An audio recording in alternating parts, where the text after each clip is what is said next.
उत्तर प्रदेश के बरेली में हिंदू समाज दोहरी मार झेलने को मजबूर है। यहां हाल ही में मौलाना तौकीर के पीछे मुस्लिम भीड़ ने शहर को जलाने की साजिश रची थी। हमने ये खबर प्रमुखता के साथ आपको दिखाई थी, आपको याद होगी। लेकिन उसी की आड़ में एक दूसरी साजिश के भी बीज उसी बरेली में बोए जा रहे थे। उस साजिश के हिंदुओं के सामूहिक ईसाई धर्मांतरण की। जी हां, मामला बरेली जिले के थाना क्षेत्र बारादरी का है। यहां 19 तारीख को संतों के नेतृत्व में कुछ सनातनी सुपर सिटी क्षेत्र में एक किराए के मकान में पहुंचे। उन्होंने वहां क्या देखा? उन्होंने पाया कि मकान में कई हिंदू नाबालिग बच्चों और महिलाओं को जमा करके रखा गया था। उन्हें प्रार्थना के नाम पर ईसाई ग्रंथ रटाए जा रहे थे। आप समझिए, आरोप यह भी है कि लालच के तौर पर पैसे भी उनमें बांटे जा रहे थे। इसी धर्मांतरण मूवमेंट को लीड जो कर रहा था उसका नाम सुमित है, जो एक पादरी है। अब नाम सुनकर हैरान मत हो जाइएगा, इसके पीछे की कहानी भी आपको बताएंगे। पिता का नाम विलियम मेसी है और बेटे का नाम सुमित। हिंदुओं का आरोप है कि धर्मांतरण के लिए कोचिंग नाम का दुरुपयोग किया जा रहा था, मतलब बाहर बोर्ड कोचिंग का और अंदर खेल धर्मांतरण का। ईसाई बनते ही सभी समस्याओं से मुक्ति मिलने का दावा किया जा रहा था। इन्फ्लुएंस करने की कोशिश किस पैमाने पर हो रही थी, अंदाजा आप खुद लगाइए। देखिए, शिकायतकर्ता ने इसे धर्म के साथ विश्वासघात बताया है। पुलिस ने मामला दर्ज किया, एफआईआर हाल में हुई है। आरोपियों में महिलाएं भी शामिल हैं। अब तक इस मामले में 3 आरोपियों की गिरफ्तारी हो चुकी है। इनकी तस्वीरें हम आपको दिखा रहे हैं। बाकियों के संबंध में जांच लगातार हो रही है, विधिक कार्रवाई जारी है। बता आपको ये भी दे कि घटना के वीडियो में सोशल मीडिया पर जमकर इसे वायरल किया जा रहा है। उन वीडियोस को लेकर, उन खबरों को लेकर लगातार जो है सोशल मीडिया पर लोग अपनी अपनी राय रख रहे हैं। इन वीडियोस में लोगों को ईसाई बनने के लिए उकसाया जा रहा है। सबसे खतरनाक पहलू तो यह है इस कहानी का कि गिरफ्तार आरोपियों के नाम सुमित, अमित और सत्यपाल है। मतलब ये सनातनी नाम है, हिंदुओं के नाम। ऐसे में हिंदू समाज अपने बीच छिपे हुए इन धर्मांतरण के धंधेबाजों को कैसे पहचानेगा? ये गंभीर और महत्वपूर्ण सवाल है और ये चिंता का विषय भी है। बहरहाल, ऐसे में सवाल ये उठता है कि नाथ नगरी बरेली का हिंदू कब तक दोहरी मार झेलता रहेगा और विक्टिम कार्ड के नाम पर कब तक भोले भाले हिंदुओं को धर्मांतरित किया जाता रहेगा? दोहरी मार से क्या आशय है, आप समझ गए होंगे। हाल फिलहाल में जिस प्रकार से तौकीर रजा के गुंडों ने यहां पर गुंडई की, पत्थरबाजी की, हिंदुओं को पत्थर मारे और जो दंगे वहां पर भड़के, उसके बाद में इन ईसाइयों का सामने आना, मिशनरीज का सामने आना, ये दोहरी मार जो हिंदू झेल रहे हैं वो वाकई में चिंता का विषय है। अब बरेली के हिंदू जाएं तो आखिर कहां जाएं, ये बड़ा सवाल है। अनुद्र है, पूरा नाम क्या है? आपकी मेरा पवित्र आत्मा से पूरा नाम आपके तारे को मेरे परमेश्वर वाले गुरु है। 2 3 4 सब हिंदू 5। अब इनका क्या घर बंद और इन्हें मारो। बंद करो, अब बहुत हो गया। बंद करो इसे बंद करो। साइलेंट, साइलेंट इसे बंद करो। पीछे से भी गेट है क्या इसमें? नहीं, पीछे से कहाँ रहते हो आप? यही रहते हैं। ये कोचिंग सेंटर के नाम पे चला रहे तुम इसको? यहाँ बाहर कोचिंग सेंटर का बोर्ड लगा है। देखिए, ऐसा नहीं है ना, ये सारा धर्म बात करने का एक तरीका मकान वाले का भाई, पहले मकान मालिक का नंबर दे। मकान मालिक का पहले आपको ये अधिकार आपको ये किसने मुझे दिया? ये अधिकार हम हिंदू हैं, हम किसी ने रखा। तो इसका ये मतलब ये हिंदुस्तान है है हमारा। कि मारोगे बच्चा नहीं, मार किसी को नहीं रहे हैं, मार किसी को नहीं, मैडम मार किसी को नहीं रहे। ये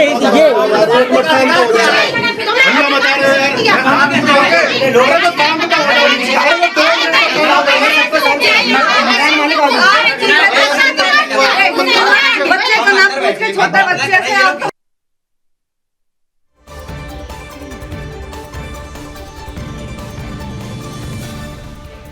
तो देखा आपने ये किस प्रकार से बाहर कोचिंग का बोर्ड टांग कर अंदर प्रार्थना के नाम पर चंगाई सभा आयोजित की जा रही थी। यहाँ ईसाई धर्म अपनाने के लिए बड़े पैमाने पर महिलाओं को, बच्चों को, बुजुर्गों को वो यहाँ पर इन्फ्लुएंस किया जा रहा था। और ये जो 3 तस्वीरों में दिखाई दे रहे हैं, दरअसल इनको गिरफ्तार कर लिया गया। ये वही लोग हैं जो वीडियो में आपको दिखाई दे रहे हैं, लेकिन पीछे खड़े हुए क्योंकि जब ये एक्सपोज हो गए, जब इनको पकड़ लिया गया रेड हैंडेड, तो इन्होंने महिलाओं को आगे कर दिया और महिलाएं जो हैं वो लड़ने लग गई आकर उन तमाम लोगों से जो वहां पर इसे रोकने के लिए गए थे। हिंदू नाम है इनके, एक का नाम सुमित, एक का नाम अमित, एक का सत्यपाल। ये नाम हिंदू रखते हैं, हमारे आपके बीच में रहते हैं ताकि इनको कोई पकड़ ना पाए। इनके पिता का नाम विलियम है, किसी का नाम रिकी पॉन्टिंग, किसी का नाम एंड्रू फ्लिंटॉफ। और ये जो हैं ये नाम अपना रखते हैं सत्यपाल और ये अमित, सुमित। और ये किस प्रकार से हिंदुओं को प्रलोभित करते हैं, लेकर जाते हैं और उनको आपने देखा वो वीडियो। मैं चाहूँगा वो वीडियो आप लोग प्लीज़ दिखाते रहिए। वो वीडियो बेहद महत्वपूर्ण है क्योंकि उस वीडियो में आप देखेंगे बड़े पैमाने पर हर वर्ग के लोग हैं और ये कितनी ज़्यादा चिंता का विषय है। ये प्लीज़ ये देखिए, वीडियो फिर से देखिए किस प्रकार से यहाँ पर ना जाने कौन सी प्रार्थना चल रही थी। ये हिंदू लोग, तथाकथित हिंदू, जो ऊपर से नाम अपने हिंदू दिखाते हैं, अंदर से सब ईसाई बन चुके हैं, ये वहां पर हाथ ऊपर उठाए मेरा यशु यशु पता नहीं क्या कर रहे हैं। यहाँ पर आप देखिए ये प्रार्थना सभा यहाँ पर आयोजित की गई थी और इन लोगों ने मिलकर हिंदुओं को ईसाई बनाने के लिए किस प्रकार से पूरा ट्रैप यहाँ पर बिछाया था। आप देखिए इन तस्वीरों में वो जो गिरफ्तार हो चुके हैं सुमित, अमित, सत्यपाल, उनको भी आप देख सकते हैं। ये जो आपको शर्ट में दिखाई दे रहा है ये भी आरोपी है। इसने जो है तमाम लोगों को वहां पर ले जाकर उनको इन्फ्लुएंस किया, किसी को शादी का झांसा देकर के आपकी शादी करा दी जाएगी, किसी को राशन देने की, किसी को पैसे का लालच, इस प्रकार से चीज़ों को बातें, इस प्रकार की बातें ये लोग वहां पर जाकर जो गरीब कम्युनिटी है हिंदुओं की उनसे करते हैं। उसके बाद उनको ले जाकर उनका धर्म परिवर्तन कराने की कोशिश कर रहे थे।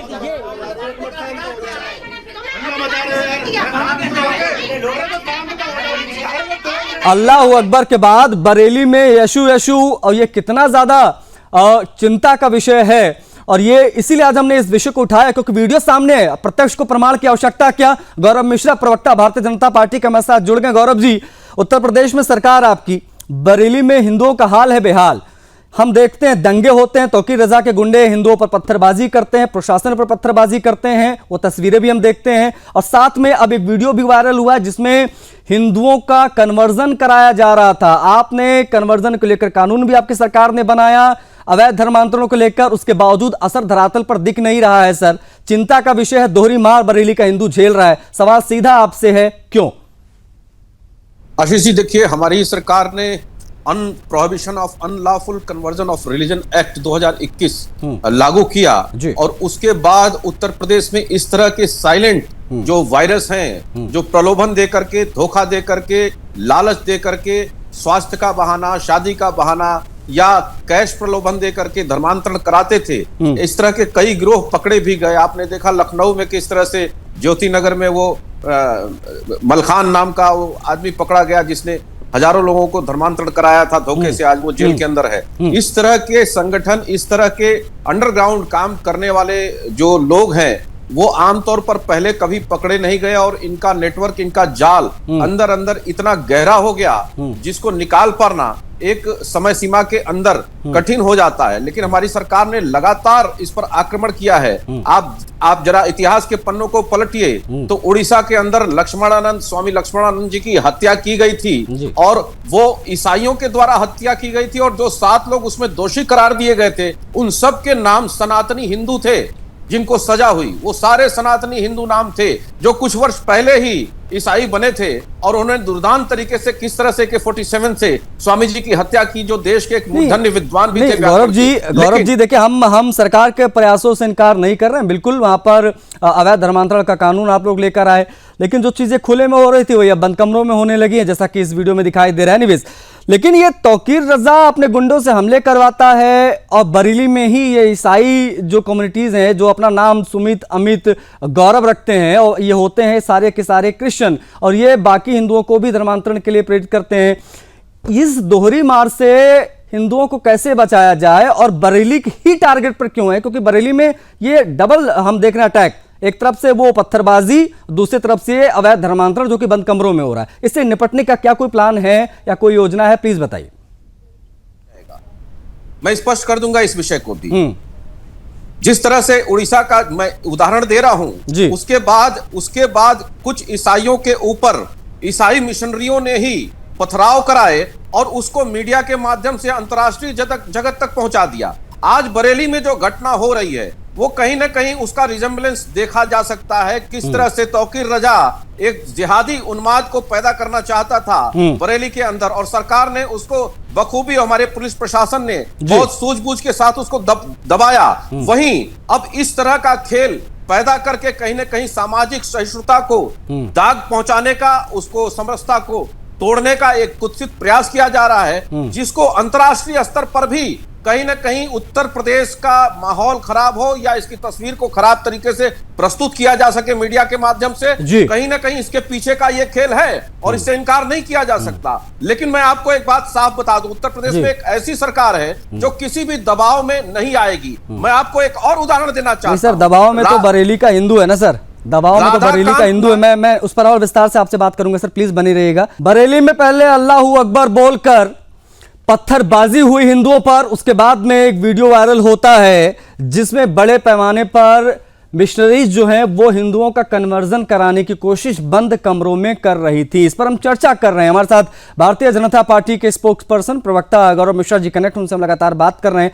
हमारे बरेली के संवाददाता अनूप सिंह रायजादा भी कनेक्ट हो गए, उनसे भी हम बातचीत करेंगे। साथ में महंत योगी सरोजनाथ भी जुड़ गए हैं, हिंदू संत जो वहां पर गए थे, उनसे भी हम बातचीत करेंगे।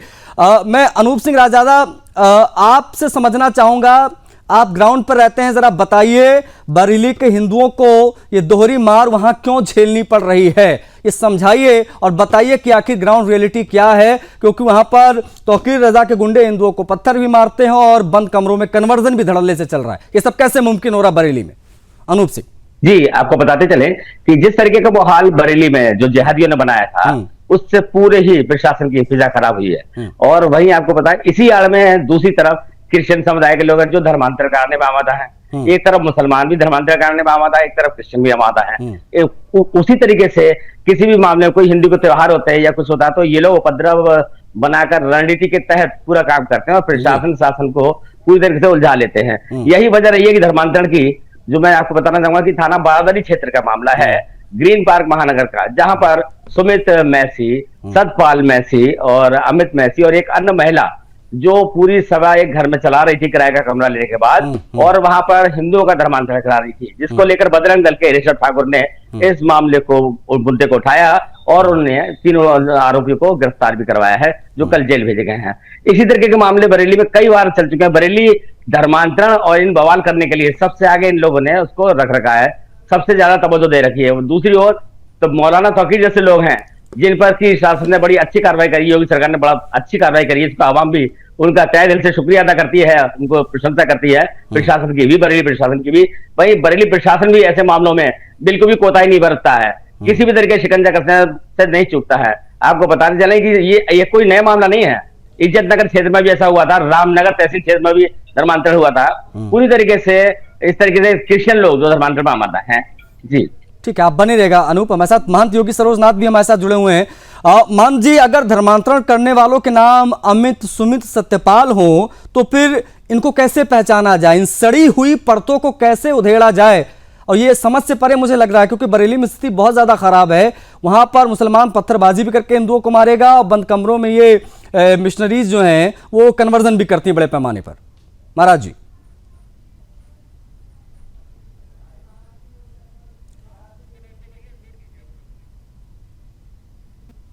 सबसे पहले तो मैं सुदर्शन न्यूज को बहुत बहुत धन्यवाद देता हूं, उत्तर प्रदेश सरकार को धन्यवाद देता हूं और पुलिस प्रशासन को धन्यवाद देता हूं कि आप सबके माध्यम से ऐसे जघन्य अपराध को रोके जा रहे हैं। देखिए, नाम में कुछ रखा नहीं है, जन्म से सब हिंदू हैं और हिंदुओं को लालच दे करके ये धर्मांतरण कराने का जो कार्य चल रहा है बरेली के अंदर, ये बहुत ही घृण्य है और हम सब इसका हमेशा पर्दाफाश करते हैं, धर्म के लिए कार्य करते हैं, लड़ते हैं। इसमें पहचान क्या है कि इनकी विचारधारा जो है, मानसिकता गंदी है। ये नाम भी नहीं बदलने देते, लेकिन हमेशा जो है कि ईसाई धर्म में जो है कि परिवर्तन कराने का कार्य करते हैं। हमारे जो गरीब हिंदू हैं, बहन बेटियां, जो भी हमारे गरीब परिवार हैं, ये उनको बहला के फुसला करके ले जा करके जो पैसे के लालच में, लोभ में उनका परिवर्तन कराते हैं। नाम नहीं कराते, लेकिन उनके विचारधारा को, उनके मन को जो है सनातन धर्म से दूर कर देते हैं। तो हमारी पूरी टीम जिसमें निर्दोष राठौर और कुछ कार्यकर्ता हैं, बजरंग दल के ऋषभ भाई, ये सब जो है कि साथ में रहते हैं और हम सब मिलकर के ऐसे जो है कि अपराधों का पर्दाफाश करते हैं और पुलिस प्रशासन ने बहुत सहयोग दिया है। मान जी, चूंकि आप प्रत्यक्षदर्शी हैं तो मैं चाहूंगा आप तमाम दर्शकों को बताएं सुदर्शन न्यूज के कि उस दिन एग्जैक्टली हुआ क्या था जब आप लोग वहां गए। तो देखिए, ये लोग क्या करते हैं, सबसे पहले तो कोचिंग सेंटर चलाते हैं जगह जगह और कहते हैं मैं तो बच्चों को पढ़ाता हूं और हमारी जो संस्था है बच्चों को पढ़ाती है, गरीबों की मदद करती है। पहले तो कुछ समय ये लोग ऐसे बुलाते हैं और उनसे कोई बातें नहीं करते, लेकिन जब वो 10 दिन 15 दिन 1 महीने बीतते हैं तो उनको धीरे धीरे जो है कन्वर्ट करना चालू करते हैं। ईसा मसीह के बारे में बताते हैं या मोहम्मद के बारे में, कुरान के बारे में बताते हैं। तो ये लोग इसी प्रकार से, हम सब जब पहुंचे थे ये चारों लोग अपने कुछ ढोलक मजीरा ये सब रखे थे। पहुंचने के बाद ये लोग तो पहले लड़ाई करने पे उतारू हो गए और जो हमारी धर्म से माताएं थी, हिंदू माताएं, वो लोग भी उन्हीं की बातों में आ गई। उन्होंने कहा कि हमें खाना जो है कि जो है ईसाई धर्म से मिलने लगा है, हमारे बच्चों की दवाई ईसाई धर्म से मिलती है, तो हम सब जो है कि जहां हमें मिलेगा हम तो वही करेंगे। तो ऐसी बातें करके जो है कि हमारी ही माताएं कहेंगे नहीं, हम धर्म परिवर्तन नहीं करेंगे। तो ऐसी स्थितियों में हमें चाहते हैं कि जो धर्म ये रोका जाए, लेकिन हम सबसे का कार्य धमकी भी दिए कि हम मार देंगे, कहां कहां आप इसे बचा सकते हो। तो हमने कहा कि देखिए हमारी जहां तक स्थिति होगी हम वहां तक लड़ेंगे। मार महादेव ने हमें जन्म दिया है, अपने धर्म की रक्षा के लिए हम धर्म की रक्षा करेंगे। ठीक, तो उन्होंने धमकी भी दी। मान जी हमने तस्वीरों में देखा कि वो जो औरतें वहां पर थी वो स्थिति ये थी कि वो लोग लड़ने लगी, जो लोग वहां पर गए थे उनको समझाने के लिए, रोकने के लिए, वो लोग लड़ने लगी। इस स्थिति में अगर उनकी मानसिकता जो है वो चेंज हो चुकी है तो आप समझिए कि कितना ज्यादा जो है उन्होंने डैमेज कर दिया अंदर से हिंदू समाज को बरेली में। महंत जी प्लीज बने रहेगा आप हमारे साथ। गौरव मिश्रा जी हैं बीजेपी के प्रवक्ता। गौरव जी, आपने सुना महंत जी जो वहां खुद गए थे, जिन्होंने इसको एक्सपोज किया, इसका पर्दाफाश किया, वो खुद कह रहे हैं कि अनाज के नाम पर, मतलब वो कह रहे हैं कि हमको जो है राशन वो लोग देते हैं, हमको तमाम चीजें वहां से मिलती, तो हम क्यों ना कन्वर्ट करें। इस प्रकार की बातें भी वो लोग कर रहे थे। अब सरकार फ्री अनाज बांट रही है, उसके बावजूद आखिर अनाज के नाम पर धर्म परिवर्तन जैसी चीजें हो रही हैं, तो आपको नहीं लगता ये चिंता का विषय है? इस पर मैं आपका जवाब लूंगा। सर एक छोटा सा ब्रेक मुझे बीच में लेना पड़ रहा है, ये बेहद महत्वपूर्ण सवाल है। इस पर मैं गौरव मिश्रा जो प्रवक्ता भारतीय जनता पार्टी के मैं साथ जुड़े उनसे बातचीत करूंगा। तो बरेली में ये साइलेंट जिहाद जो है वो दिखाई दिया है। ये कन्वर्जन माफिया बच्चों से लेकर महिलाओं तक, हिंदू समाज की बच्चे, हिंदू समाज की महिलाएं, इनका ब्रेन वॉश करके इनको ईसाई बनने के लिए जो है वो इन्फ्लुएंस करने की कोशिश कर रहे थे। इनको एक्सपोज किया गया, इनके वीडियो सामने आए हैं, उस पर आज हम बात कर रहे हैं इस बेहद संवेदनशील विषय पर। महंत योगी सरोजनाथ हमारे साथ मौजूद हैं जो खुद वहां पर गए थे एक्सपोज करने के लिए। गौरव मिश्रा प्रवक्ता भारतीय जनता पार्टी के हमारे साथ लगातार चर्चा में जुड़े हुए हैं और अनूप सिंह रायजादा हमारे संवाददाता भी बरेली से आपको स्क्रीन पर दिखाई दे रहे हैं। गौरव मिश्रा जी, मेरा वही सवाल आपसे रहेगा, मैं चाहूंगा आपका जवाब बेहद महत्वपूर्ण होगा इस पर। है भारत का हिंदू समाज इस दंश से आज से नहीं, बल्कि आप अगर तुलसीदास जी जब जन्म लेते हैं 1511 में, उस समय भी ये समाज इसी तरह की आतताइयों से गुजर रहा था, इस तरह के अपराधों से गुजर रहा था। लेकिन उस समय भगवान राम को आस्था के साथ जोड़ करके जिस तरह से पुनर्जीवित किया तुलसीदास जी ने और बजरंगबली को जीवित किया, इस देश की आस्था ने अपने आप को जीवित रखा, जीवंत रखा और ये समाज आज भी अनवरत उसी तरह से चल रहा है। लेकिन आज तो साक्षात भगवान श्री राम विराजमान हो चुके हैं अयोध्या में और उत्तर प्रदेश में एक ऐसी सरकार है जो उनके ध्वज को बाकायदे पूरे विश्व स्तर पर सम्मान दे रही है। और आज कोई अगर उत्तर प्रदेश जैसे प्रदेश में अगर इस तरह का कुत्सित खतरनाक खेल खेलने का प्रयास करेगा, धर्मांतरण का गंदा खेल खेलेगा, तो उसको कानून के डंडे से गुजरना मुझे गौरव जी बस आप मेरा सीधा सवाल आपसे है सर कि अगला ठोस कदम क्या होना चाहिए? मैं बयान नहीं सुनना चाहता, मैं एक्शन की बात आपसे करना चाहता हूं सर। मुझे बताइए कि अगला एक्शन क्या होना चाहिए सरकार का, क्योंकि ये साइलेंट जिहाद हो रहा है, ये ब्रेन वॉश किया जा रहा है, इससे किस प्रकार से निपटेंगे बताइए। अब ये हिंदू संत जो हमारे साथ मौजूद है महंत योगी जी जो वहां पर गए थे, वो कह रहे हैं कि अनाज के नाम पर भी लोग कन्वर्ट हो रहे हैं। अब अनाज तो आपकी सरकार बांट ही रही है, दिक्कत कहां आ रही है? आशीष जी, इस तरह के मक्कारी भरे प्रयास चलते रहेंगे समाज में, लेकिन एक ऐसी सरकार है जो कानून को कड़ाई से पालन कराना जानती है और प्रशासन पूरी तरह से चुस्त और दुरुस्त है। और इस तरह के जो अपराधी हैं उनकी पूरी फेहरिस्त निकल जाएगी और उनके साथ जो सुलूक होना चाहिए वैसा ही सुलूक होगा। इसलिए मैं पूरी तरह से आश्वस्त कर सकता हूं कि इसी सरकार ने इस कानून को 2021 में लागू किया और आवश्यकता पड़ी तो इस कानून में और भी कड़े प्रावधान जोड़ने की अगर आवश्यकता पड़ेगी तो सरकार उसके लिए भी तैयार रहेगी, पीछे नहीं हटेगी। लेकिन इस तरह का खेल खेलने वालों को दंड तक पहुंचाना, सजा तक पहुंचाना निश्चित रूप से आप देखिएगा इस सरकार में वो संभव है। नहीं, जो लोग धर्म बदल रहे थे वो गरीब मजदूर तबके के लोगों को टारगेट करते हैं, ऐसा आखिर क्यों इतने आसानी से वो करने में कामयाब हो जाते हैं? क्या इस दिशा में सरकार का प्रयास नहीं होना चाहिए कि उनको भी मुख्य धारा में लाया जाए जो इतनी आसानी से इन्फ्लुएंस हो जाते हैं इन मिशनरीज के? आशीष जी, FCRA का कानून कड़ा करने के बाद तमाम इस तरह के एनजीओ जो पैसे बाहर से आते थे और धर्मांतर में प्रयोग होते थे, हमारी सरकार ने प्रतिबंध लगा लिया, तमाम के शटर बंद हो गए, दुकान बंद करके वापस चले गए।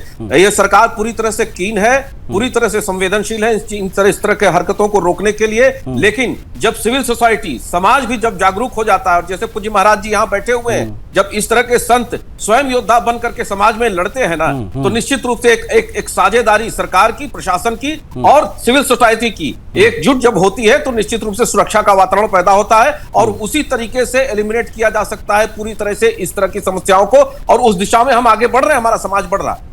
ठीक है, अब आप बने रहेगा, आप गौरव जी आप बने रहेगा, हमारे साथ मान जी भी, उनसे भी हम बातचीत करेंगे और उनसे समझना जरूरी है क्या ऐसा है क्या कि हिंदू अपने सनातन धर्म को समझ नहीं पा रहा है या वाकई में इन मिशनरीज ने, इस प्रकार के लोगों ने सनातन की जड़ों को खोदना शुरू कर दिया है? तौकीर रजा जैसे दंगे करवाते हैं और धर्मांतरण करने वाले चुपचाप कमरों में बैठकर हिंदुओं का धर्म परिवर्तन कराने की कोशिश कर रहे हैं और कई तो इसमें कामयाब भी हो गए हैं।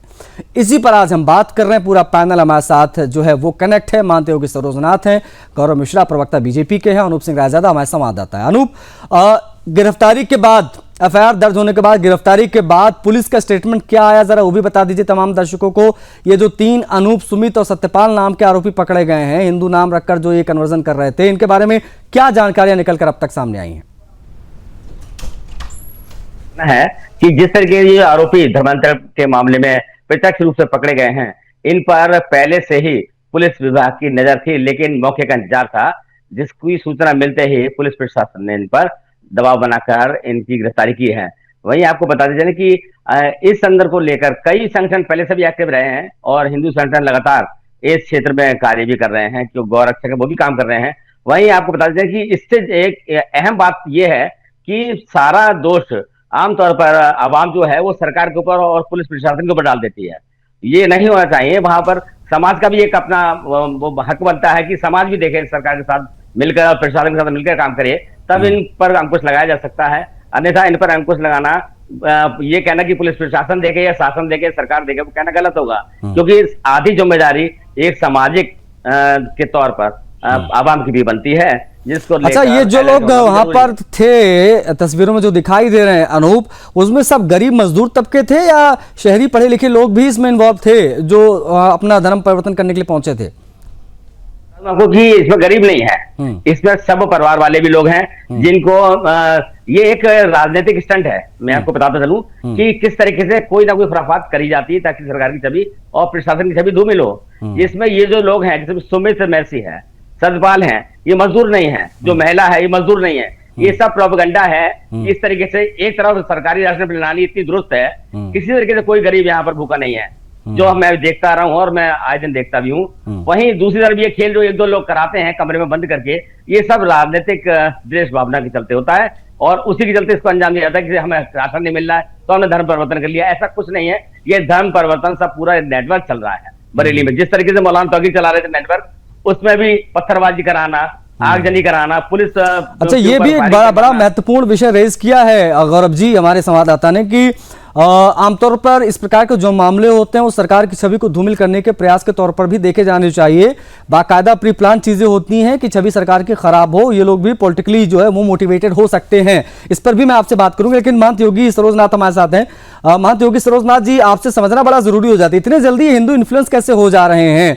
ये जो साइलेंटली जो है इस प्रकार के कन्वर्जन हो रहे हैं, क्या आपको लगता है कि कोई इसमें इंटरनली कोई बड़ा नेटवर्क है वो काम कर रहा है? क्योंकि स्वतः संज्ञान लेकर तो पहुंच नहीं जाएंगे कि चलो आज कन्वर्जन कराते हैं, पूरा नेटवर्क काम करता होगा, किसी के इशारे पर ये लोग काम करते होंगे, ये भी बताइए मान जी। बिल्कुल बिल्कुल सही कह रहे हैं। देखिए, हिंदू लालच का, हिंदू एक तो उदार भाव का होता है, हिंदू उदार भाव का होता है और हिंदू सबकी बातों को मानता है और उसका फल ये मिलता है कि लोग हिंदुओं के साथ विश्वासघात करते हैं। इनका एक बहुत बड़ा एजेंडा चल रहा है, बहुत बड़ा इनका एक इंटरनल जो चल रहा है कि हिंदुओं को खत्म करने का कार्य कर रहा है, चाहे वो मुसलमान हो या ईसाई हो। इनका बस एक ही एजेंडा है कि शुरू में गांव-गांव जाकर के, गरीब एरिया में जाकर के जो हमारे और हिंदू परिवार हैं, इनसे संपर्क करते हैं और इनसे घुल मिल जाते हैं। इनकी उदारता को देख करके जो हिंदू कड़क भाव से हैं, जो धर्म में एकदम खड़े हैं, उनसे तो नहीं लग पाती इनकी, लेकिन जो हिंदू गरीब हैं, असहाय हैं, इनकी बातों को मान लेते हैं। ये उनको धर्म परिवर्तन करा करके जो है कि ईसाई और मुसलमान बना देते हैं। तो इनका एक बहुत बड़ा एजेंडा चल रहा है। इस एजेंडे को खत्म करने का कार्य हम लोग लगातार कर रहे हैं। बीच में हमने भी काफी लोगों के साथ में जब यह कार्य किया था, कुछ लोगों को हमने करीब 1 साल पहले 5 लोगों को जेल भेजा था। तो उसमें हमारे ऊपर फायरिंग की गई। हमारे जो मड़ी है खजरिया संपत में, मेरे ऊपर फायरिंग की गई और रात में 2 बजे लोग आए थे।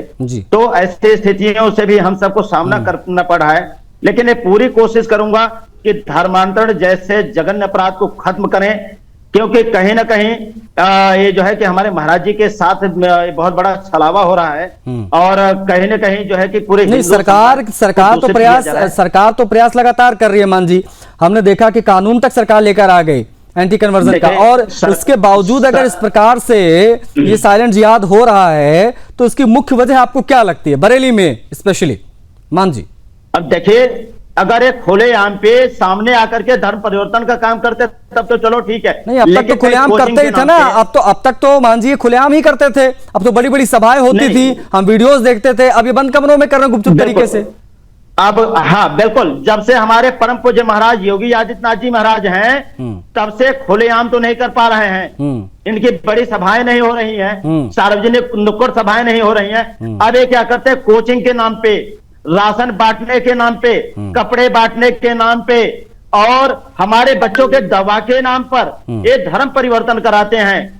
इनका एक बहुत बड़ा मिशन है और ये लोग अपने मिशन में लगातार सफल होते चले जा रहे हैं। लेकिन मैं सभी संत समाज से भी कह रहा हूं, सभी हिंदुओं से कह रहा हूं कि अपने आसपास जो भी हमारे हिंदू भाई बंधु हैं, अगर गरीब हैं तो हम सबको उनको देखना चाहिए। इनको कैसे पहचानेंगे मानत जी, ये जो धर्मांतरण के धंधेबाज हैं, जिनका नाम सुमित, अमित, गौरव, आशीष, इस प्रकार के नाम होते हैं, आगे का सरनेम इन्होंने फेडरिक रख लिया है, विलियम रख लिया है, फ्लिंटॉप रख लिया, ना जाने क्या क्या रख रखा है, आगे का नाम सिर्फ अपना ये बताते हैं ताकि ये ज्यादा कनेक्ट हो पाए हिंदुओं से।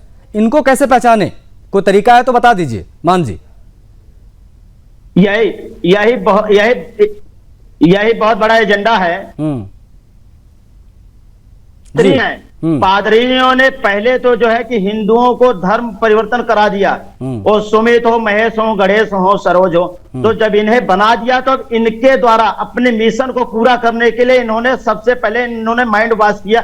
जो हमारे गरीब या जो हिंदू लालच में आ गए, जो उदार भाव के का जो मिशन था वो स्वयं न आकर के हिंदुओं को कन्वर्ट करके और इन्हीं को भेज रहे हैं लगातार परिवर्तन कराने में। तो इससे हम लोग भी कंफ्यूज हो जाते हैं कि भाई ये हिंदू नाम से है, लेकिन जब मैं इनकी सभाओं को देखता हूं, गोपनीय इनके विचारों को देखता हूं और हम लोग लगातार ये देखते हैं कि जहां मंदिर में घंटा, शंख, शहनाई और श्री राम भगवान का जयकारा लगता है, वहां हालेलुया जैसे और मोहम्मद का नाम लिया जा रहा है, तो फिर कहीं ना कहीं ये पता चलता है। और उसी तहत हम सब बहुत वीक में मतलब बहुत ही अंदर जाकर के पता करते हैं। उसके बाद जो है कि ऐसे जो है कि इनकी संस्थाओं को ध्वस्त करने का काम करते हैं लगातार। ठीक है, आप मान जी बने रहेगा, अपने जान पे खेल करके सब काम करते हैं, जो बिल्कुल। इसके लिए तो आप इसके लिए बधाई के पात्र हैं। आप लोग जो हैं प्रशासन की, शासन की मदद कर रहे हैं इस प्रकार के मामलों को सामने लाकर, इसके लिए आप लोग भी बधाई के पात्र हैं। लेकिन गौरव मिश्रा जी, जो मैंने सवाल आपसे पूछा था, क्या ये सब प्रकार की चीजें पॉलिटिकली मोटिवेटेड भी हो सकती हैं?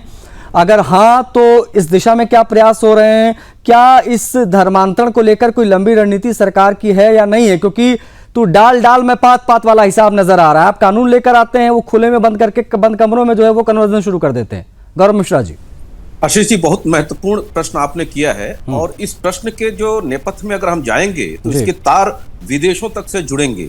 और आपने देखा कि इस तरह से बांग्लादेश में रिजिम चेंज हुआ या फिर नेपाल में हुआ या फिर श्रीलंका में हुआ, तो कहीं ना कहीं इसकी जो लीनियज है वो बहुत ऊपर तक जाती है और विदेशों में बैठे जो आका हैं, जो लोकतांत्रिक देशों में अपने हिसाब से कठपुतली सरकार चलाना चाहते हैं, वो इस तरह के सिविल सोसाइटीज को जन्म देते हैं और बाकायदे एनजीओ के माध्यम से इस तरह के कुत्सित खेल खेलते हैं। जैसे वर्ल्ड विजन नाम की संस्था जिसको चलाता था, जिसका एक प्रमुख व्यक्ति था राधाकांत नायक, जो सांसद हुआ करता था कांग्रेस पार्टी का, और वो 1962 बैच का आईएएस अधिकारी भी था। तो ऐसा नहीं है कि सिर्फ गरीबों को ही प्रलोभन में लिया जाता है, बल्कि पढ़े लिखे लोग, पैसे वाले लोग भी इस तरह के प्रभाव में, इस तरह के प्रलोभन में आते हैं, इस तरह के खेल खेलते हैं, चाहे वो विचारधारा से प्रेरित हो या फिर पैसे और लोभ और लालच से प्रेरित हो। इससे इनकार नहीं किया जा सकता। लेकिन उस समय पहले क्या स्थिति थी कि सरकारों का वरदहस्त हुआ करता था ऐसे खतरनाक खेलने वाले संस्थाओं के साथ। लेकिन आज केंद्र में और उत्तर प्रदेश में एक ऐसी सरकार है जो राष्ट्र के मूल चेतना के प्रति, राष्ट्र के संस्कृति के प्रति, धर्म के प्रति कटिबद्ध है, उसके संरक्षण के लिए, उसके सुरक्षा के लिए। और उससे संबंधित अगर कोई भी शत्रुतापूर्ण कार्य करता है तो उसको सजा के अंजाम तक गुजरना पड़ेगा। और ये डरने वाली सरकार नहीं है, चाहे वो विदेश में बैठा हुआ कोई आका हो, चाहे देश के अंदर कोई खतरनाक खेल खेलने का प्रयास कर रहा हो, उसके विरुद्ध कड़ी से कड़ी कार्रवाई करने से रंच मात्र भी ये सरकार पीछे नहीं हटेगी। यही वजह है कि आप देखिए इस तरह के लोगों का पर्दाफाश हो रहा है और पूज्य संत इस पैनल में भी बैठे हैं। ऐसे लोग जमीन पर उतर के कार्य कर रहे हैं, कार्य कर पा रहे हैं। अन्यथा उस समय आप देखिए 2008 में लक्ष्मणानंद जी की बेरहमी से 25 लोगों ने AK-47 से हत्या कर दी, वो भी जन्माष्टमी के रात को हत्या कर दी, त्योहारों पर हत्या कर दी। इसी त्योहार पर दीपावली के अवसर पर हमारे शंकराचार्य जी को जेल में बंद कर दिया गया। ये किस तरह का खेल इस देश में खेला जा रहा था, आज अब वो नहीं हो सकता इस देश में। ये मैं आपको स्पष्ट तौर पर कह सकता हूं, क्योंकि देश का हिंदू समाज, देश का मूल जो राष्ट्रीय समाज है, जो इस देश की संस्कृति में अपनी आस्था रखता है, वो इस तरह की चीजों को अब बर्दाश्त नहीं करेगा। देश के अंदर चेतना एक आ चुकी है और सरकार उसके साथ कदम से कदम मिला रही है। आपको लगता है क्या ऐसा, आपको गौरव जी ऐसा लगता है क्या हिंदू समाज के संरक्षण के लिए सरकार को उनके शिक्षा, उनके संस्कार, उनकी अवेयरनेस के लिए कैंपेन इत्यादि चलाने की भी आवश्यकता है? क्योंकि मैं देखता हूं कि गरीब तबका जो है वो बड़े आसानी से इन्फ्लुएंस हो जाता है इन मिशनरीज के चक्कर में फंसकर। देखिए, ये एक ऐसी सरकार है जो सर्वे भवन्तु सुखिनो सर्वे सन्तु निरामयाः पर आधारित है, जो वसुधैव कुटुंबकम की बात करती है, जाति जात में और धर्म पंथ में भेद नहीं करती। इसीलिए हमारी फ्लैगशिप योजनाएं सर्वाधिक अगर लाभ पहुंचाई हैं तो उन्हीं लोगों को पहुंचाई हैं जिन लोगों का नाम इस तरह की चीजों में आता है, चाहे वो बरेली की पत्थरबाजी की घटना हो और या फिर इस तरह के धर्मांतरण की घटना हो। आप देखिएगा तो करीब 44 ऐसी योजनाएं हैं जिसका सबसे ज्यादा लाभ अगर मिला है तो अल्पसंख्यक समाज को मिला है। तो मुझे लगता है कि पूर्व की सरकारों ने इन्हें वोट बैंक बना करके सिर्फ रखा था, लेकिन अब धीरे धीरे एक ऐसी चेतना जरूर जागृत होगी, लोगों को समझ में आएगा कि ये सरकार उनके मर्म को छू रही है और उनके गुर्बत से उनको बाहर निकालने का काम कर रही है। लेकिन इस तरह का गंदा खेल खेलने वाले भी अपनी हरकतों से बाज नहीं आएंगे, और बाज नहीं आएंगे तो उनके लिए वही डंडा इंतजार कर रहा है कानून का। इसलिए वो उनसे मिलेगा जरूर, इसके लिए वो आश्वस्त रहे, क्योंकि देश की जनता, प्रदेश की जनता जागरूक है। इसीलिए इन सरकारों को लगातार रिपीट कर रही है, क्योंकि देश आगे बढ़ रहा है 12वें नंबर से हमारे समाज के बीच। गौरव जी, हमारे समाज के बीच, हमारे मोहल्ले, हमारे कॉलोनी में रहने वाले सुमित विलियम, अमित विलियम, इन लोगों को कैसे चिन्हित किया जाएगा, इन खतरों से कैसे निपटा जाएगा? क्योंकि ये फ्रंट लाइन है, इनको पकड़ना बड़ा जरूरी है। ये नाम बाहर हिंदुओं का रखते हैं और ये अंदर से ईसाई बन चुके होते हैं। इनके पिता का नाम प्रॉपर ईसाइयों वाला, लेकिन ये कन्वर्जन के लिए ही तो शायद अपना नाम चेंज नहीं कर रहे हैं। इनका नाम आज भी गौरव है, इनका नाम आशीष, इनका नाम अमित है, सुमित है, सत्यपाल है। इन प्रकार के ब्लैक शीप को कैसे पहचाना जाएगा वो बताइए। इसके लिए क्या कोई खास रणनीति बनाई जाने की आवश्यकता है? आपकी सरकार का इस दिशा में भी प्रयास करेगी? माइक्रो लेवल पे काम करने वाली बात है और ये तभी संभव हो सकता है। देखिए, पुलिस या प्रशासन 25 करोड़ की आबादी के साथ 25 करोड़ पुलिस नहीं लगाई जा सकती जी, हर बिल्कुल। चीज को, हर गतिविधि को पकड़ने के लिए। लेकिन जब सिविल सोसाइटी, जब हमारा समाज जागृत हो जाता है और उसके मन में यह चेतना आ जाती है कि मुझे अपनी सुरक्षा और संरक्षण दोनों करना है, तो निश्चित रूप से इस तरह का कोई गौरव या कोई आशीष या कोई भी अन्य नाम का व्यक्ति, हिंदू नाम का, सनातनी नाम रखा हुआ व्यक्ति इस तरह का गंदा खेल अगर खेलता है तो उसको प्रतिकार झेलना पड़ेगा और वो उजागर हो जाएगा। और ऐसा नहीं है कि उजागर नहीं हो रहे हैं, इस तरह के लोगों का पटाक्षेप हो रहा है और वो उजागर हो रहे हैं। बस अंतर इतना है, तब तक वो काफी कुछ नुकसान कर चुके रहते हैं, लेकिन आने वाला समय ऐसा नहीं होगा। मुझे पूर्ण विश्वास है कि नई पीढ़ी, नई जनरेशन और आज का समाज जागरूक है, ऐसे लोगों को बिल्कुल बर्दाश्त नहीं करेगा। ठीक है, मतलब समाज की इसमें जो है, समाज का रोल जो है वो बहुत महत्वपूर्ण हो जाता है, क्योंकि आप लोगों को खुद भी देखना होगा, आप लोगों को खुद भी देखना होगा आसपास आखिर एग्जैक्टली चल क्या रहा है। आप सरकार का साथ देंगे, प्रशासन का साथ देंगे, तो इस प्रकार की जो कन्वर्जेंस के लिए बड़े रैकेट चल रहे हैं, इनका पर्दाफाश जो है वो आसानी से हो सकता है। तो मामला सामने आने के बाद पुलिस ने केस दर्ज किया। आरोपियों में महिलाएं भी शामिल हैं, यह भी एक चिंता का विषय है। इस मामले में 3 आरोपियों की गिरफ्तारी हो चुकी, इसके नाम हम आपको लगातार बता रहे हैं। इनका वीडियो भी सोशल मीडिया पर वायरल हो रहा है। इन वीडियोज में लोगों को उकसाया जा रहा है, ईसाई बनने के लिए प्रेरित किया जा रहा है। और सबसे खतरनाक पहलू यह है इस कहानी की कि ये गिरफ्तार आरोपियों के नाम सुमित, अमित और सत्यपाल हैं। इसीलिए आज हम इस पर चर्चा कर रहे हैं। पूरा पैनल हमारे साथ मौजूद है। महान जी की तरफ मैं बिना किसी देरी के बढ़ूंगा। महान जी, आपको लगता है कि अब अवेयरनेस की कमी हो गई है हिंदुओं के संस्कार, संस्कृति और इन चीजों को लेकर अब लोगों को मोटिवेट करने की आवश्यकता है? एक मिलकर हिंदू समाज को संगठित प्रयास भी करना होगा ताकि लोग खुद ही इस प्रकार के मिशनरीज को या धर्मांतरण कराने वाले रैकेट के जो लोग आते हैं इनको भगाया जा सके, इनको खुद भगा दें। मान जी बिल्कुल बिल्कुल। अभी देखिए, हम सब एकदम बिल्कुल अपनी गोपनीय जो है कि टीम तैयार किए हैं, लगातार इस पे कार्य कर रहे हैं कि ऐसे मिशनरी को जो है भगाने का कार्य किया जाए। और सरकार भी साथ दे रही है, पुलिस प्रशासन साथ दे रही है। और कहीं ना कहीं लोग, जहां तक नाम वाली बात आप कर रहे हैं, तो ये लोग अपना नाम बदल चुके हैं, लेकिन लोगों को कन्वर्ट कराने के लिए लोग जो है कि अपने पुराने नाम को यूज कर रहे हैं, जिसके द्वारा कि जो लोगों को कन्वर्ट करा जा सके।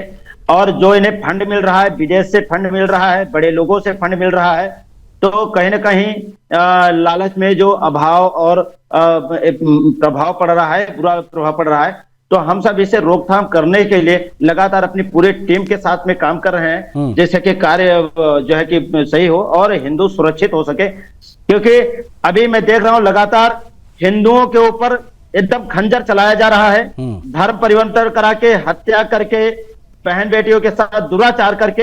ये सब रोकने के लिए हम सब अपनी पूरी टीम के साथ में एकदम जमीनी लेवल से काम कर रहे हैं। हमारे बहुत सारे बच्चों को चोट लग गई है, हमें भी इसमें चोट लग गई थी।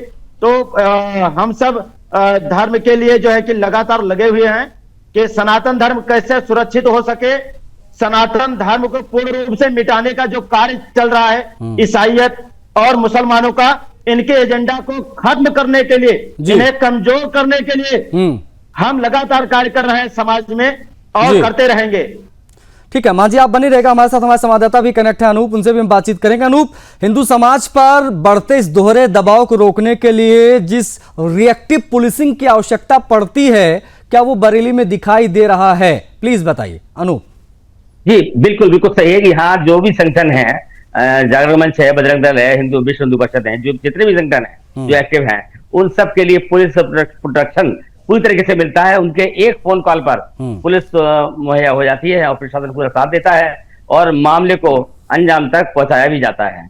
किसी भी तरीके से कोई कोताही पुलिस प्रशासन बरेली तरफ से नहीं बरती जाती है, ये 100% फैक्ट है। अच्छा अनूप, इन सब के बीच में क्योंकि हम देख रहे हैं बरेली को बहुत ज्यादा टारगेट पर रखा जा रहा है, इसकी मुख्य वजह आपको क्या लगती है ये भी बताइएगा, क्योंकि आप ग्राउंड पर रहते हैं। क्योंकि हम देखते हैं वहां पर दंगे भी होते हैं, उसके बाद में जो सच्चाई सामने आती है वो हैरान करती है, उसके बाद में बंद कमरों में धर्मांतरण के खेल खेले जा रहे हैं। ये बड़ा रैकेट काम कर रहा है क्या कोई, और बरेली को इतना ज्यादा टारगेट क्यों किया जा रहा है?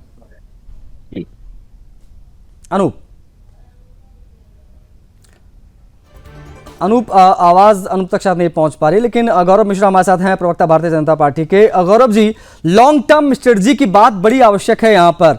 उस दिशा में क्या प्रयास सरकार कर रही है क्योंकि जो अनाज के नाम पर इतने जल्दी इन्फ्लुएंस हो जा रहे हैं, उनको कैसे समझाया जाए, कैसे बचाया जाए, ये अपने आप में बड़ी चिंता का विषय है। और सरकार ने दिशा में प्रयास किए हैं, लेकिन ये जो चीजें हम देख रहे हैं इतने प्रयासों के बावजूद वो क्यों हो रही हैं, वो समझ से परे है सर। गौरव मिश्रा जी। आशीष जी, ये बात सही है, समय समय पर इस तरह के लोग एक्टिव होते रहेंगे और नए नए तरीके अख्तियार करते रहेंगे। क्योंकि ये छुपे हुए वायरस हैं, इनको ना कानून से कोई लेना देना है, ना समाज के नैतिकता से कुछ लेना देना है। इनको तो उस तरह के रास्तों का अख्तियार करना है जिनसे इनकी स्वार्थ सिद्धि हो सके। लेकिन आप ये समझ लीजिए कि गलत तो गलत ही होता है, वो उजागर उसको होना ही है। और समाज कितना भी चैतन्य हो जाए, कितना भी सजग हो जाए, तो कहीं ना कहीं इस तरह के लोग प्रभावी होते हैं। क्योंकि प्रभावी नहीं रहते तो जयचंद क्यों पैदा होता, प्रभावी नहीं होते तो अम्बिक कुमार क्यों पैदा होता, जिसने पूरे भारत पर आक्रमण करवा दिया। तो इस तरह के लोग हर समाज में हैं और आते भी रहेंगे। और मैंने पहले में भी उदाहरण दिया। लेकिन आपको बता दें, जब एक सजग सरकार और प्रशासन जब रहता है तो पुलिस प्रशासन, मैं तो कह रहा हूं ये आज इस प्रकार से प्रयास सरकार की तरफ से हो रहे गौरव जी, तो इस प्रकार के मामले निकलकर सामने आ रहे हैं। पहले के समय में मुझे लगता है कि इस प्रकार के मामले सामने ही नहीं आ पाते थे, क्योंकि फिर चाहे वो बजरंग दल हो या जिस प्रकार के संगठन है जो इस प्रकार की चीजों को रोकने के लिए आगे बढ़ते हैं, इनको प्रशासन की तरफ से सहयोग तक नहीं मिलता होगा, ये सिचुएशन रही होगी। आशीष जी, मैं उसका जीवंत उदाहरण हूँ। मुझे कांग्रेस सरकार में उठा के ले जाके बंद कर दिया गया मुंबई, और राष्ट्रवादी आंदोलनों के साथ जुड़े रहने के कारण हिंदू आतंकवाद में बंद कर दिया गया, जिससे कोई लेना देना नहीं था मेरा। बताइए। और ऐसे ना जाने कितने लोगों को बंद किया गया, लगभग 1200 से अधिक लोगों को उठा लिया गया देश भर में। तो उस समय की जो सरकारें थी किस तरह से दमन करती थी, आप बताइए। हिंदू आतंकवाद का ड्रामा किसने रचा था? आप ये बताइए, क्या ये पॉलिटिकली मोटिवेटेड है या नहीं है? जब समाजवादी पार्टी का कोई नेता रामचरितमानस को जलाता है, जब डेंगू और मलेरिया कहा जाता है, तो कहीं ना कहीं भारत की राजनीति को प्रभावित करने के लिए इस तरह के लोगों को हवा देने का भी काम विपक्षी पार्टियां करती हैं। जब स्टालिन दक्षिण में करता है और समाजवादी पार्टी उत्तर में करती है, तो एक इकोसिस्टम इनका पहले से बना हुआ है और बहुत सशक्त इकोसिस्टम है। ऐसा नहीं है, बहुत ताकतवर इकोसिस्टम था जिसके तार विदेशों तक से जुड़े हुए थे। और उनको कमजोर करना, उस इकोसिस्टम को ध्वस्त करना, ये एक बहुत बड़ी चुनौती रही है शासन, प्रशासन और समाज के लिए और तमाम संगठनों के लिए। लेकिन आज सबके सहयोग से ये चीजें हम देख पा रहे हैं। आज फिर चीजें पुनर्जीवित हो रही हैं और मुझे लगता है कि एक लंबे समय की प्रक्रिया के दौरान में हम इस पर विजय प्राप्त कर लेंगे और हम विजय की दिशा में आगे बढ़ रहे हैं। और पुलिस प्रशासन रिएक्शन के लिए नहीं होता है, रिएक्टिव नहीं होता है, वो एक्शन के लिए होता है। और ये सारी चीजें कानून के अनुरूप हो रही हैं, उसी के अनुसार आधार पर हो रही हैं। और बरेली को क्यों टारगेट किया जा रहा है, आपने कहा, आपने ये बड़ा महत्वपूर्ण प्रश्न उठाया, मैं इसको स्पष्ट करना चाहूंगा। बरेली में पूरी दुनिया ने देखा किस तरह से पुलिस के ऊपर उपद्रवियों, जिहादियों ने आक्रमण किया और पुलिस ने क्या उनका इलाज किया, उनका पूरा हिस्सा पीछे का सपाट कर दिया पुलिस ने। ये पूरी दुनिया ने देखा। और वहीं पर अब इस तरह का खेल ईसाई मिशनरी के नाम पर, कोचिंग के नाम पर चलाना और फिर उसके लिए सहानुभूति इकट्ठा करना कि वहां पर तो ईसाई भी पीड़ित है और मुस्लिम भी पीड़ित है, और इस तरीके से डिजाइन करना, दुनिया में मीडिया के माध्यम से उत्तर प्रदेश की छवि को खराब करना, शासन और प्रशासन की छवि को खराब करना, ये एक खेल संभव है, खेला जा रहा है बरेली को लेकर के। लेकिन अब भारत या उत्तर प्रदेश की सरकार पूज्य योगी आदित्यनाथ जी के नेतृत्व में मनोबल इतना कमजोर नहीं है कि उसको झुकाया जा सके कि मात्र 24 घंटे के अंदर में तौकीर रजा के सामने जिस तरीके से नसीमुद्दीन जा करके नाक रगड़ दिया, उसको छोड़ना पड़ा। अब वो स्थिति नहीं है। अब ये एक ऐसी सरकार है, डिसाइसिव निर्णय लेना जानती है, जो कानून के साथ खिलवाड़ करेगा, कानून अपना काम करके दिखा देगा। आशीष जी, मैं इतना ही कहना चाहूंगा कि अब इस तरह के खेल की गुंजाइश उत्तर प्रदेश जैसे प्रदेश में नहीं चल सकेगी। अगर कहीं से भी उजागर हुआ तो उनको कानून का सामना करना पड़ेगा। बहुत शुक्रिया गौरव जी आपका, मान जी आपका भी बहुत शुक्रिया, अनूप आपका भी बहुत शुक्रिया तमाम जानकारियों को साझा करने के लिए। आप सभी का बहुत आभार। दोहरी मार झेलता हिंदू बरेली का, उसके आज हम कर रहे हैं बात, क्योंकि अल्लाह अकबर के बाद बरेली में इशू का ये मामला सामने आया है। मतलब सीधे तौर पर धर्मांतरण के धंधेबाज एक्टिव हैं। सरकार ने सख्त कानून बनाया, बावजूद इसके अभी भी ये लोग एक्टिव हैं। ये चिंता का विषय है, इसलिए आज हम इस विषय पर कर रहे थे बात। चर्चा में फिलहाल मेरे साथ इतना ही। आज्ञा दीजिए। जय हिंद।